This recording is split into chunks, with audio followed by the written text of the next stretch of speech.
Well, how's it going, folks? It is Monday morning. We're just getting done feeding cows here. We're going to get to the combine here momentarily. I've got to check the silo yet behind me here to see how full it is. That's got to be getting up near half full anyways. And what we have to do today is we have to open up the ag bags. This bunk here, we have a remainder of the corn silage in it. On the right hand side from 2018, this is BMR. On this side, that's almost gone, so we have to open up an ag bag to get BMR out of it that was left over from last year as well. On this side, we have conventional corn silage, and this was actually left over from 2017. We fed out of this bunk down through one side, and then we turned back around. We started feeding the front. And then last year, before we got done chopping, we ended up having to fill this bunk here with BMR silage, and this pile went up to about right there or somewhere in there. That was corn silage left over from 2017. And as you can see, there's just a little bit left here. There's probably 5-6 feet, a couple of days worth, but we want to be able to get the ag bag opened up, introduce the cows to corn silage that is just slightly different than what they've been used to. They've been getting a consistent, it is what it is. So we're going to get that ag bag opened up and slowly introduce that to them here in the next few days before that's entirely gone. And then we've got some ag bags with conventional silage in it as well that we'll be able to feed once that pile of silage is gone. And then we'll be able to get into this year's corn silage. We'll let it ferment just a little bit more. So now we're going to run up in the silo. We're going to check that. I'm thinking we're half full, or near there anyway. So we want to run up in there, make sure the unloader's still there, and check the grind on the corn that's going into that silo. We've been running pretty consistent with the moisture rate at that 30% range. It's been floating anywhere from 27 to about 32 or 3% moisture. So we're going to run up to the top. Joe's unloaded one load here this morning. We'll try to get up there before they get this next one in place, because it's hard to see in that silo when the corn's blowing around. So we're going to run up there and take a peek at that. Just back in the second load in for the day. That load there was loaded last night, so I better get up to the top of the silo and get that checked. Alright, we're up to the top of the silo here now. They're just getting that truck backed in there. We're going to have to hurry up and count, because he's going to start that. 1, 2, 3, 4, 5.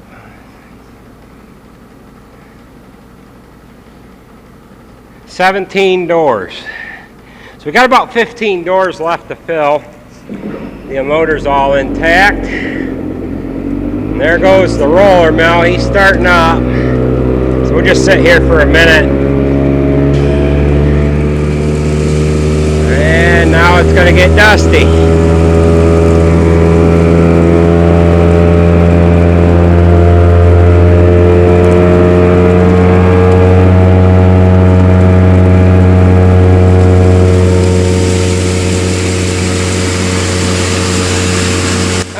On the unloader anyways. That's the one thing I worry about from time to time. Guys have had parts drop off these unloaders before, but this unloader's only about 6 years old, so we shouldn't have any problems like that anyway. So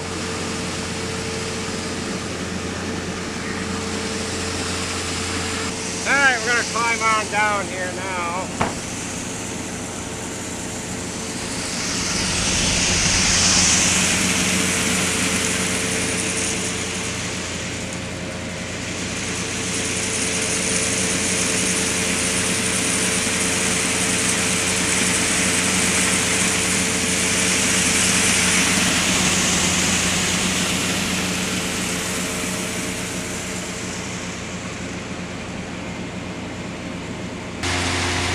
Alright, so we're down 17 full doors. We only fill about 15 of them. And there's 34 doors in this silo. So we're just over half full. Which I kind of thought that's where we were because I've been counting the loads. So that's how I knew how much was in there before going up there. But I wanted to make sure the unloader was still there anyway. So which we could check the cable on the side of the silo, and if the cable's tight, more than likely you still got an unloader up there. So now we're gonna get to the field. Tim's gonna be driving truck today. Joe's our guy that unloads the loads. He weighs every load in and weighs out the empty, and we're able to keep track of our tons that way. And we're keeping track with a combine too, but that's not as accurate. So we've got to jump in a silage truck and head on over to the field now. Alright, it is Monday afternoon. We're getting right after it. We're on that 85-acre farm here now. This is a little muddier here. Well, not really even muddy, but I'm having to use the four-wheel drive here intermittently. This is Seed Consultants 1018. It's 101 day variety. We actually put this in for silage, but it got away from us. It actually got too dry to be chopped as silage. So we're taking it off as high moisture corn now, and it's running at 33% moisture, and we're running right at about 175 to 185 bushel the acre. So it's a little on the light side as far as yield goes, but it's not too bad. You can see the whiteness in the stream of corn coming out of the auger there. You can tell that it's got a little bit of moisture to it,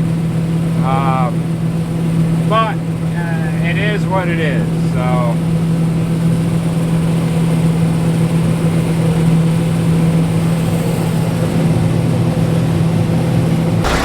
well, it's Tuesday morning. We're just getting started in.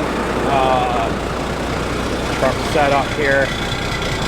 I've got to ride over and jump in the combine. I've grabbed a fresh cup of coffee, and we're going to have to check this silo here again this morning before we start in. We're going to be full. We're going to have this silo full here tonight. Joe ended up checking this silo about 4 o'clock last night, and it was down 12 doors, and then when we started yesterday morning it was down 17.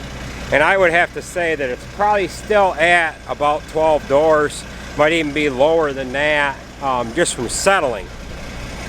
He only put in like 3 more loads after that, two or three after he checked it. So gonna run up to the top, count the doors, see how far down it is, and whatever we combine today should fill it, and then we're gonna move to beans tomorrow afternoon. So we'll get up there, check that, and get to the field.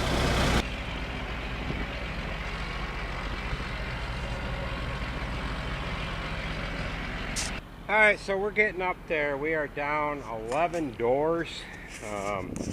Joe checked this and it was down 12 last night, but he put a couple loads in. So we're down 11, and you can just about see the 12th one. Everything seems to be intact on the unloader, which is a good thing. We've got the county. Got the county fixing the road over there. It was a washout spot on that corner right there, right in below my house.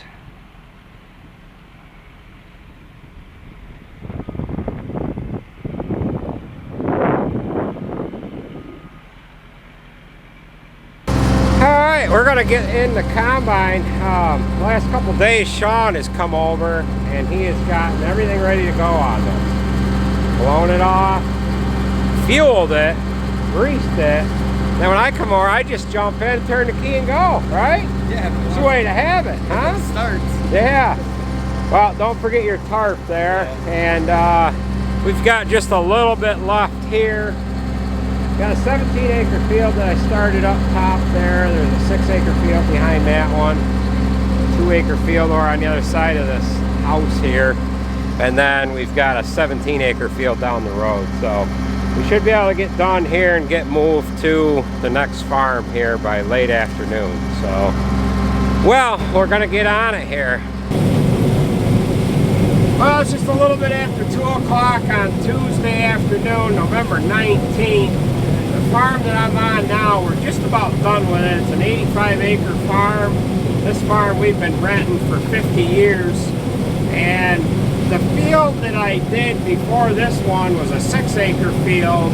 And that field was the furthest field from the road. I ended up throwing the drone up in the air just to give you an idea how far off the road we are, and to let you see the benefits that we're seeing from our grain buggy. Now I know it's kind of a recycled topic here because I talked about the grain buggy in the last video here, but I got to thinking earlier when I was combining the field before I did the field that, that I was in, before this one. I got to thinking back when I was a kid, riding with my father and riding with my grandfather back in the late 70s in a John Deere 6600 combine, and later on a 6620. Now the 6620, that was a four-wheel drive combine, and the 6600 was only a two-wheel drive. But back then, when the conditions were as wet as they are now, which they ain't really wet, all that wet right now, it's not too bad, they would have had to bring every bit of grain to the trucks with the combine because they didn't have a grain buggy back then. And you'll see from the shots from the drone how far off the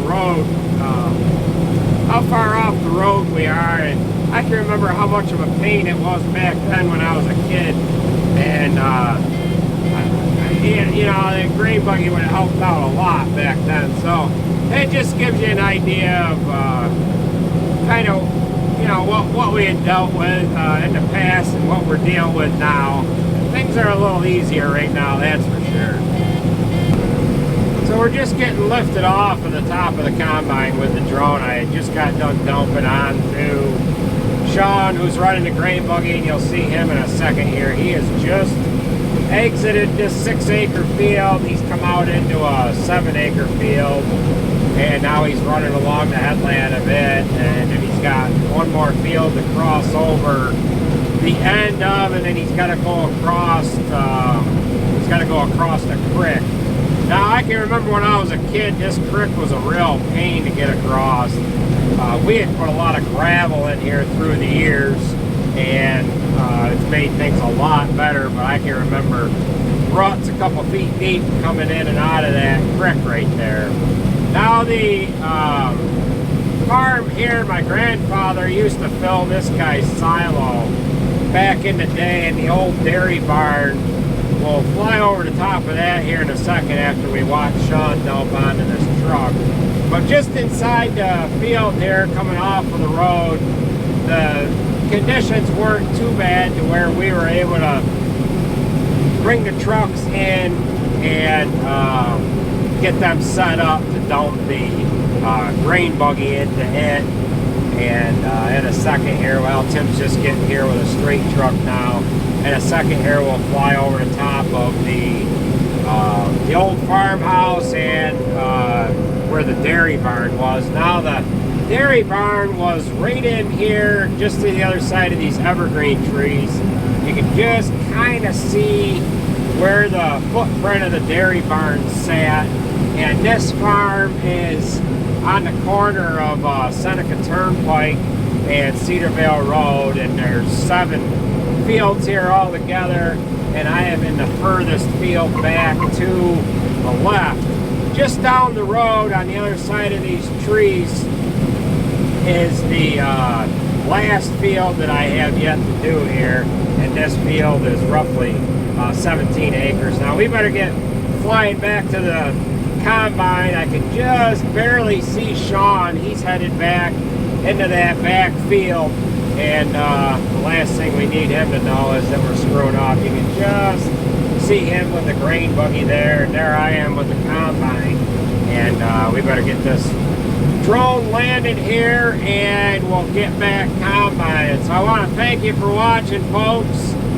Please remember to hit the thumbs up if you like these videos. Drop me a comment down below. We'll catch you at the next video.